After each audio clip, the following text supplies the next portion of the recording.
మన సృష్టిలో మొట్టమొదటిగా పెళ్లి చేసుకున్న ఆది జంట పార్వతీ పరమేశ్వర్లు. ఎన్ని కష్టాలు గొడవలు వచ్చినా మళ్ళీ ఒకటయ్యారు.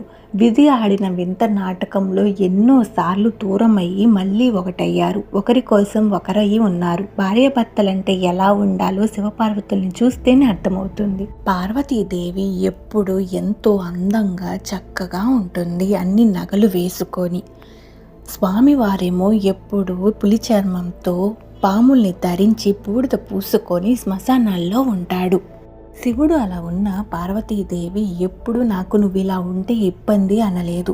స్వామివారు కూడా అంతే. అమ్మవారిని అలంకరించుకున్నా నువ్వు కూడా నాలాగే ఉండాలి అని ఎప్పుడూ అనలేదు. వాళ్ళిద్దరి ఆదర్శమైన జంట అందుకే. భార్యాభర్తలంటే బయట ఉన్న అందం కాదు, లోపల ఉన్న వ్యక్తిత్వమే ఇంపార్టెంట్ అని చూపించడానికే శివుడు పార్వతులు అలా ఉంటారు. శివ పార్వతుల పెళ్లి గురించి తెలుసుకుందాం. శివుడు పార్వతులు మొట్టమొదటి జంట కదా. వాళ్ళిద్దరి పెళ్ళయ్యాక వాళ్ళిద్దరూ కాశీ పట్టణాన్ని నిర్మించుకొని అందులో ఉండడం మొదలుపెట్టారు. ఇంకా సృష్టి రచన కోసం, పోషణ కోసం ఇద్దరిని సృష్టించాడు శివుడు. వాళ్ళే బ్రహ్మ విష్ణువులు. బ్రహ్మదేవుడేమో మన సృష్టిని పెంచడం కోసం ప్రాణుల్ని, విష్ణుమూర్తేమో మనకి పోషణ కోసం పుట్టారు. ఇంకా బ్రహ్మదేవుడేమో పుట్టిన తర్వాత సృష్టి రచన కోసం ఆజ్ఞ ఇవ్వమని శివుణ్ణి అడుగుతాడు. అప్పుడు శివుడు పురుషులని సృష్టించడం నీ వంతు, స్త్రీలని సృష్టించడం మాత్రం అమ్మవారు చూసుకుంటుంది అని చెప్తాడు. అందుకే ఈ ప్రపంచంలోని మహిళలంతా అమ్మవారు సృష్టించిన వాళ్ళే. అందుకే ఆడవాళ్ళలో ఆదిపరాశక్తి ఉంటుంది అంటారు. శివుడి ఆజ్ఞతో బ్రహ్మదేవుడికి చేతి నిండా పని దొరికింది. 84 లక్షల వేల ప్రాణులని సృష్టించడం మొదలుపెట్టాడు. అవే మన భూమి మీద ఇప్పుడు ఉన్న అన్ని ప్రాణులు. బ్రహ్మదేవుడు మొట్టమొదటగా ఋషులని, ఆ తర్వాత ప్రజాపతులని, ఆ తర్వాత మనువులని సృష్టించాడు. ప్రజాపతుల్లో ముఖ్యమైన వాడు దక్షుడు. త్రిమూర్తులందరికీ దక్షుడంటే ఎంతో ఇష్టం. అమ్మవారి అనుగ్రహం కోసం కఠోర తపస్సు చేస్తాడు దక్షుడు. అమ్మవారు ప్రత్యక్షమవుతుంది. నువ్వు నా ఇంట బిడ్డగా పుట్టాలి అని కోరుకుంటాడు. అప్పుడు ఆమె శివుడికిచ్చి పెళ్లి చేస్తానంటేనే పుడతానని చెప్తుంది. అలాగే అంటాడు దక్షుడు. దక్షుడి ఇంట్లో సతీదేవిగా అమ్మవారు పుడుతుంది. ఎంతో అల్లారు ముద్దుగా పెంచుకుంటారు. అమ్మవారు ఎప్పుడు శివుడిని స్మరిస్తూ ఉంటుంది. పెళ్లి వయసు రాగానే స్వయంవరం పెడతాడు దక్షుడు. అమ్మవారు అంతా చూస్తుంది. శివుడు ఎక్కడా కనిపించడు. తండ్రిని అడిగితే ఆ బైరాగికి ఇవ్వడం నాకు ఇష్టం లేదు అని చెప్తాడు. సతీదేవిని తండ్రిని చూసి జాలిపడుతుంది. చేతిలో ఉన్న వరమాలని వదిలేస్తుంది. అప్పుడే శివుడు వస్తాడు. శివుడి మెళ్ళలో ఆ మాల పడుతుంది. అందరూ దక్షుడికి నచ్చ చెప్తారు. ఇంకా ఏమి చేసేది లేక దక్షుడు శివుడికి ఇచ్చి పెళ్లి చేయడానికి ఒప్పుకుంటాడు. ఇంకా సతీదేవి శివుడు కైలాస వదనంలో ఎంతో సంతోషంగా ఉంటారు. కొన్ని కారణాల వల్ల ఈ దక్షుడికి శివుడికి మధ్య దూరం పెరుగుతుంది.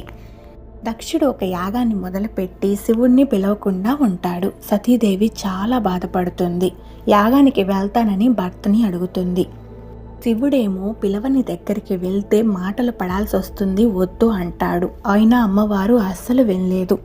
ఎంతైనా నువ్వు ఆ దక్షుడి కూతురివి కదా అని శివుడు అంటాడు. దాంతో అమ్మవారికి చాలా కోపం వస్తుంది. ఇంకా తన పుట్టింటికి వెళ్తుంది. తన తండ్రి దక్షుడికి తన భర్త గురించి గొప్పగా చెప్తుంది. ఇంకా గొడవ పెద్దదవడంతో సతీదేవికి దక్షుడు తన తండ్రిగా చెప్పుకోవడం ఇష్టం లేక తనువు చాలిస్తుంది ఆ యాగంలోనే. సతీదేవి లేదన్న విషయం తెలుసుకున్న శివుడు బీభత్సం సృష్టిస్తాడు. ఎంతో బాధపడతాడు. ఆమె శవాన్ని తన భుజం మీద వేసుకొని కరాల నృత్యం చేస్తాడు. ఇంకా విష్ణుమూర్తి తన సుదర్శన చక్రంతో అమ్మవారి శరీరాన్ని 18 భాగాలుగా చేస్తాడు. అవి వచ్చి భూమి మీద పడతాయి. అవే ఇప్పుడు మన భూమి మీద ఉన్న అమ్మవారి అష్టాదశ శక్తి పీఠాలు. అక్కడ కూడా శివుడు ఆమెతో పాటే ఉన్నాడు. భ్రమరాంబలో శ్రీశైల మల్లికార్జున స్వామిగా ఆమె వెంటే ఉన్నాడు. ఇంకా కాశీలో విశాలాక్షి పక్కనే విశ్వనాథుడుగా ఉన్నాడు. సతీదేవి లేకపోవడంతో శివుడు కైలాసాన్ని వదిలి వెళ్ళిపోతాడు. శ్మశానాల్లో తిరుగుతాడు. ఒక వైరాగిలా మారిపోతాడు. ఆసక్తి లేదు. ఇంకా తపస్సులోకి వెళ్ళిపోతాడు. కొన్ని వేల సంవత్సరాలు తపస్సు చేస్తాడు. అప్పుడే హిమవంతుడి ఇంట్లో పార్వతీదేవి ఆది పరాశక్తిగా పుడుతుంది. శివుడు ఆమెని పట్టించుకోవట్లేదని పార్వతీదేవి ఎంతో బాధపడుతుంది. ఇంకా నారదుడు ఇచ్చిన సలహాతో కఠోర తపస్సు చేసి పార్వతీదేవి శివుడి మనసుని గెలుచుకుంటుంది. పార్వతీదేవిని పెళ్లి చేసుకోవడానికి శివుడు అంగీకరించాడని హిమవంతుడు, మేనకాదేవి ఎంతో సంతోషిస్తారు. పెళ్లి రాయబారానికి సప్త ఋషులు వస్తారు. శివపార్వతుల కళ్యాణానికి ముహూర్తాన్ని నిర్ణయిస్తారు. ఎప్పుడు కఠిన చర్మాన్ని చుట్టుకుని శివయ్య ఆ రోజు పట్టు వస్త్రాలని కట్టుకున్నాడు. శివుణ్ణి చూడాలని తన అత్తగారైన మేనకాదేవి ఎంతగానో ఆరాటపడుతుంది. నారదుణ్ణి చూడాలని అడుగుతుంది. శివుడికి తన అత్తగారి ఆరాటం అర్థమైంది. అందుకే కావాలని తన రూపురేఖల్ని వికారంగా మార్చుకున్నాడు. దాంతో మేనకాదేవి ఎంతో బాధపడుతుంది. అందరినీ తిడుతుంది. అందరూ కలిసి నా కూతురి జీవితాన్ని నాశనం చేస్తున్నారని గొడవ చేస్తుంది. బ్రహ్మదేవుడు చెప్పినా, పార్వతీదేవి కూడా చెప్పినా, ఎవ్వరు చెప్పినా పట్టించుకోలేదు. ఇంకా తన కూతుర్ని కొట్టినంత పనిచేసింది. విష్ణుమూర్తి చెప్తే చివరికి ఒప్పుకుంటుంది మేనకాదేవి. నారదుడు వెళ్ళి స్వామివారితో ఎందుకు స్వామి ఇంత వికార అవతారం అని అడుగుతాడు. అప్పుడు మా అత్తగారికి నా తత్వం తెలియాలని ఇలా చేశానని చెప్తాడు శివుడు. ఇంకా శివుడు పార్వతులు ఎంతో అందంగా రెడీ అయ్యి వస్తారు. శివపార్వతుల కళ్యాణం అంగరంగ వైభవంగా జరిగింది. పార్వతీదేవికి తన శరీరంలో సగభాగం ఇచ్చి మళ్ళీ విడిపోకుండా ముడేశాడు శివుడు. ప్రతి పురుషుడి విజయం వెనుక ఒక స్త్రీ ఉంటుందన్న మాట నిజం చేసింది పార్వతీ పరమేశ్వర్లే. దేవదానవులందరూ క్షీరసాగరాన్ని మదించినప్పుడు విషం బయటకు వస్తుంది. ఆ విషం ప్రపంచాన్ని ముంచేస్తుందన్న భయంతో అందరూ శివ అని మొరపెట్టుకుంటారు. అప్పుడు ఆ విషాన్ని చేతిలోకి తీసుకొని శివుడు అమ్మవారి అనుమతి కోరాడు. పార్వతీదేవి ఏం పర్వాలేదు అని అంటుంది. శివుడు ఆ విషాన్ని మింగి తన గొంతులో బంధిస్తాడు. పార్వతీదేవికి తన మాంగళ్యం పైన అంత నమ్మకం ఉంది. శివుడిపై ఆమెకు ఉన్న నమ్మకం అది. అంతేకాదు, ఏదైనా పని చేసే ముందు తన భార్యకు ఒక మాట చెప్పడం ధర్మమని ఈ సందర్భంగా శివుడు పార్వతులు మనకి వివరించారు. దేవతలైన పార్వతీ పరమేశ్వర్లు కూడా చాలాసార్లు గొడవపడ్డారు.